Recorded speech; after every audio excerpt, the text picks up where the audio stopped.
ગાંધીનગરમાં દૂષિત પાણીથી બાળકો બીમાર પડવાની ઘટના બાદ હવે રાજકોટ મહાનગરપાલિકાનું તંત્ર સફાળું જાગ્યું છે. છેલ્લા એક અઠવાડિયામાં આરોગ્યના ચિંતાજનક આંકડા સામે આવ્યા છે. શહેરમાં માત્ર 7 દિવસમાં ઝાડા ઉલટીના 212 કેસ અને કમળાના 2 કેસ નોંધાતા તંત્રમાં દોડધામ મચી ગઈ છે. રોગચાળાને કાબૂમાં લેવા માટે આરોગ્ય વિભાગની ટીમો અત્યાધુનિક સાધનો અને ટેસ્ટિંગ કીટ સાથે મેદાને ઉતરી છે. હાલ કોઠારિયા સહિતના વિવિધ વિસ્તારોમાં યુદ્ધના ધોરણે પાણીના નમૂના લેવાની અને ક્લોરીન ટેસ્ટિંગની કામગીરી ચાલી રહી છે. આરોગ્ય અધિકારીઓ દ્વારા લોકોને દૂષિત પાણીથી બચવા માટે પાણી ઉકાળીને પીવા તેમજ ખાણીપીણીમાં ખાસ સ્વચ્છતા જાળવવા અપીલ કરવામાં આવી છે. ગાંધીનગરમાં દૂષિત પાણીના કારણે જે લોકો બીમાર પડ્યા છે તેને લઈને રાજકોટ મહાનગરપાલિકાનું આરોગ્ય વિભાગ હરકતમાં આવ્યું છે. આરોગ્ય વિભાગની ટીમ છે તે ઘરે ઘરે જઈને પાણીની સેમ્પલ લઈ રહ્યા છે. આપણી સાથે આરોગ્ય વિભાગની ટીમ છે. શું નામ તમારું? જિગ્નેશભાઈ સોલંકી, હેલ્થ વર્કર. ઘરે ઘરે જઈને આરોગ્ય વિભાગની ટીમ દ્વારા સેમ્પલ લેવામાં આવે છે. ગાંધીનગરની જે લોકો બીમાર પડ્યા છે તેને લઈને અત્યારે ચેકિંગ કરવામાં છે. શું આમ તો અમારે જો રેગ્યુલર રૂટિન ચાલુ જ હોય છે. ક્લોરિનેશન ટેસ્ટ દરેક આરોગ્ય કર્મચારી રોજના મિનિમમ 2-3 આરસી ટેસ્ટ ચાલુ જ હોય છે. આજે અમારે ફિક્સ એક ડેટ હોય કે દર મહિને આખો વિસ્તાર અમારે કવર થઈ જાય એ રીતે ડ્રાઈવ હોય. એના અનુસંધાને 6 તારીખની ડ્રાઈવ છે આરસી ટેસ્ટની. આ પાણી દૂષિત છે કે સારું છે તે કઈ રીતના ખબર પડે છે? હા, અમે આપણે ક્લોરોસ્કોપમાં સેમ્પલ લઈને મૂકીએ એટલે ખબર પડી જાય.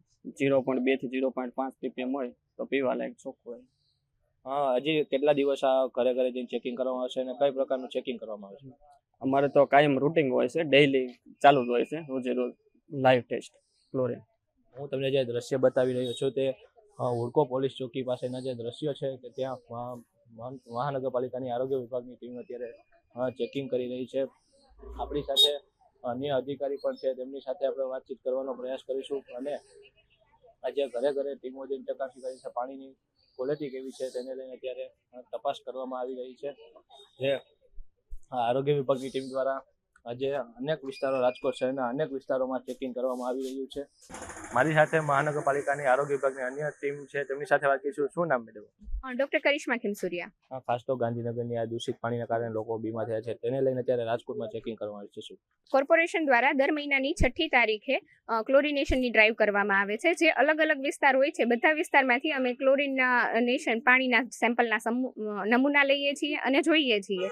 જેમાંથી ક્લોરીન નેગેટિવ આવે એ સેમ્પલનું અમે બેક્ટેરિયોલોજીકલ ટેસ્ટ માટે પીડીયુ મેડિકલ કોલેજ અથવા તો રૂડાની લેબોરેટરીમાં મોકલીએ છીએ. મેડમ, કેટલા ટાઈમમાં આનો રિપોર્ટ આવે છે, કઈ રીતના ખબર પડે છે? આનો રિપોર્ટ ત્યારે જ આવી જાય જે આપણે પાણી જાતું હોય એ જ આપણે સેમ્પલ લેવાનું છે.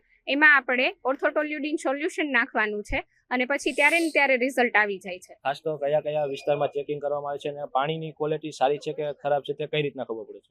ક્લોરિનેશન 0.2 થી 0.5 ppm સુધી રેગ્યુલરલી હોય છે. આપણે વરસાદ ને ચોમાસાની ઋતુમાં જ્યારે રોગચાળો વધુ હોય છે ત્યારે સુપર ક્લોરિનેશન કરીએ છીએ, ત્યારે 2 કે 3 ppm સુધી આવે છે. જો 0.2 ppm કરતાં ઓછું આવે તો એ ક્લોરિનેશન નથી એવું જણાઈ શકે. એ રીતના આરોગ્ય વિભાગની ટીમ સાથે વાત કરી. હજી પણ અનેક ઘરોમાં તપાસ કરવામાં આવશે અને પાણીના સેમ્પલો લેવામાં આવશે. કરણ જોગલ, અબ તક ચેનલ, રાજકોટ.